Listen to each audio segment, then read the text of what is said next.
ඉන්දිරාජා ඇතුට පසුව ශ්‍රී දළදා මාලිගාවේ ඇසළ පෙරහැර මංගල්‍යයේ සධාතුක කරඩූන් වහන්සේ වැඩම කරවීමට සිටින ජීෂ්ඨතම ඇතුවන්නේ ශ්‍රී දළදා මාලිගාවේ ඇත්පන්තියේ යුව රජු ලෙස හඳුන්වන සිංහරාජා මංගල හස්තිරාජයයි.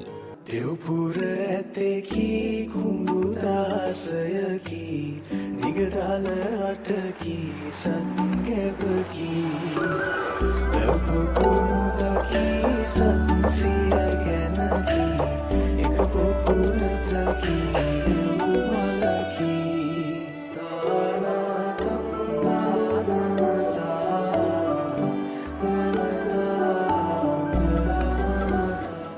ශ්‍රී ලංකාවේ LTT යුද සමයේදී වවුනියාව ඇටබකන්ද ප්‍රදේශයේ වෙඩිවැදී වලක වැටී සිටි ඇත් පැටවෙකු සිංහ රෙජිමේන්තුවේ හමුදා සෙබළුන් විසින් සොයාගන්නා ලදී. පසුව හමුදා සෙබළුන් ඔහුව බේරාගෙන ප්‍රතිකාර කරන ලදී.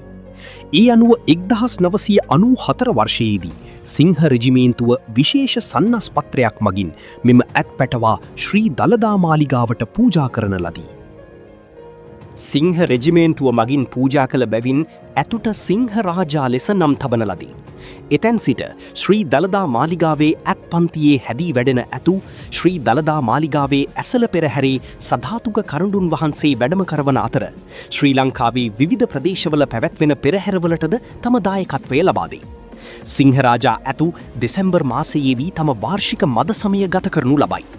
හීලෑ කීකරු ඇතෙක් වන අතර අලංකාර ගමන් විලාසයක්ද සිංහරාජා ඇතුට තිබේ. අලංකාර සිරුරකින් හා පොළොව දෙසට කෙලින් වැඩෙන අලංකාර දලයුගලයකින් ඇතු සමන්විතය. දැනට තරුණ වයසක පසුවන සිංහරාජා ඇතු කාලයත් සමග මෙරට සිටින උසම හස්තිරාජයා බවට පත්වනු ඇතැයි ඒ සම්බන්ධ විද්වතුන් අදහස් පළ කරයි. වර්තමානයේ ශ්‍රී දළදා මාලිගාවේ ඇසළ පෙරහැර මංගල්‍යයේ දහවල් පෙරහැරේ නිත්‍ය භාරකරු වන්නේද සිංහරාජා හස්තියාය.